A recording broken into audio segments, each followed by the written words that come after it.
George Washington. George Washington was born on February 22, 1732, in Westmoreland County, Virginia, into a world shaped by land, labor, and the rigid hierarchies of colonial society. His family belonged to the planter class, not aristocratic, but comfortably placed within the colonial gentry. From an early age, Washington learned discipline, self-restraint, and the importance of reputation, qualities that would define his entire life.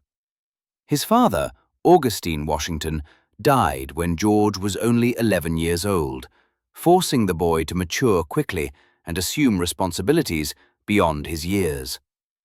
Formal education ended early for Washington, but what he lacked in schooling, he compensated for through relentless self-study, practical experience, and an unwavering desire for self-improvement.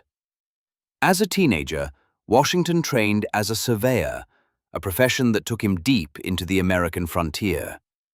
There, amid forests, rivers, and hostile terrain, he developed a physical endurance and geographic understanding that few colonial leaders possessed. These expeditions exposed him to the vastness of the continent and planted in him a lifelong belief that America's destiny extended far beyond the Atlantic coast.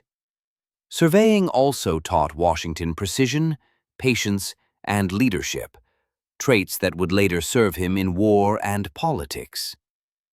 Washington's first experience with military conflict came during the French and Indian War. As a young officer in the Virginia militia, he was thrust into a brutal struggle between European empires fighting for control of North America. The war tested Washington harshly. He suffered defeats, learned from mistakes, and gained first-hand experience in logistics, command, and the limits of colonial military power.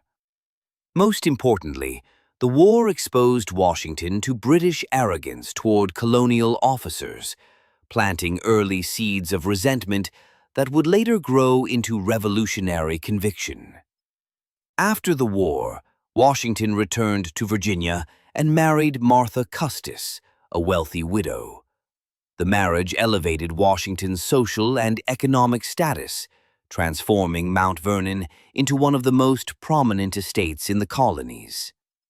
Yet Washington's life as a planter was far from idle.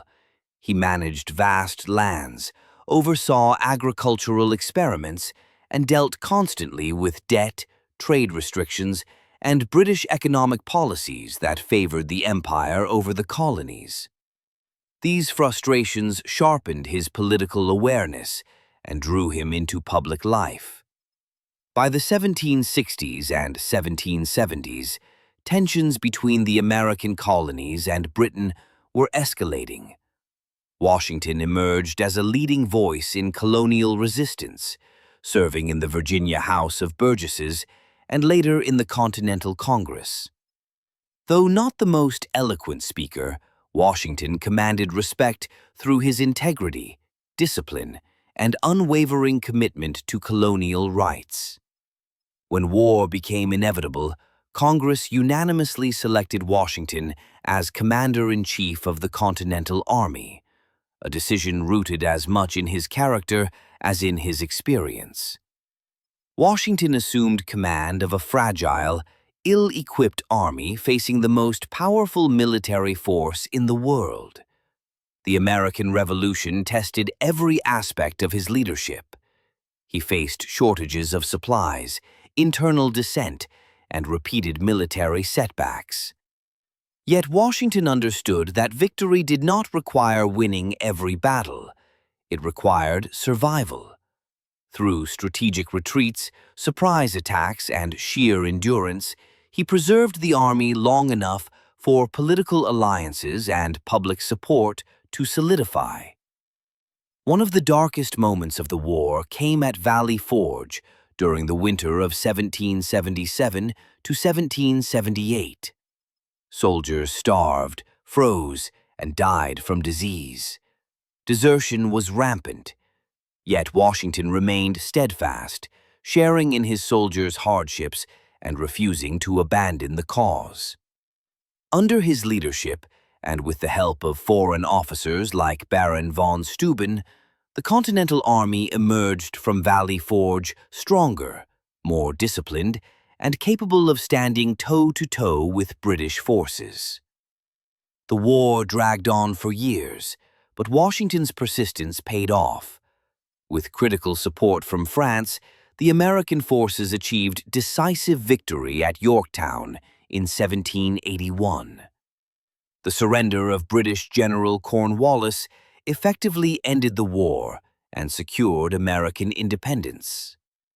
Washington's leadership was universally praised, but what followed cemented his place in history even more profoundly. Rather than seize power or establish himself as a ruler, Washington resigned his military commission and returned to private life. This act stunned the world. At a time when victorious generals often became kings or dictators, Washington chose republican virtue over personal ambition. His resignation reinforced the revolutionary principle that the military must always remain subordinate to civilian authority. The young nation soon faced new challenges. Under the Articles of Confederation, the United States was weak, divided, and economically unstable. Recognizing the danger, Washington supported efforts to strengthen the federal government.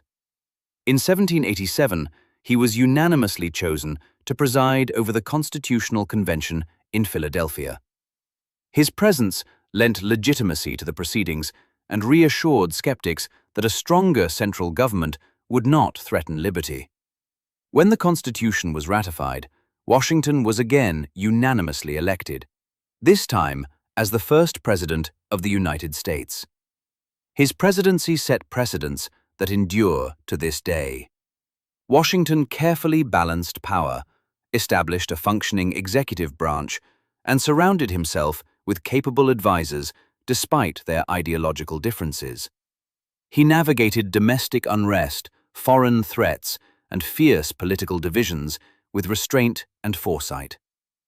Washington served 2 terms as president, refusing calls to remain in office for life. In his farewell address, he warned against political factions, excessive foreign entanglements, and the erosion of national unity. These warnings, born from hard experience, remain strikingly relevant centuries later. In his final years, Washington returned once more to Mount Vernon. He died on December 14, 1799, mourned by a nation that recognized it had lost more than a leader. It had lost its moral compass. George Washington's legacy is not merely that of a general or president, but of a man who embodied the ideals of self-sacrifice, civic duty, and republican virtue. Washington did not seek greatness, yet greatness followed him. He refused power when it was offered without limits. He chose unity over division, law over force, and service over ambition. In doing so, he shaped not only a nation, but the very idea of what leadership should be. George Washington remains the indispensable man of American history, the one figure without whom the United States as we know it could not exist.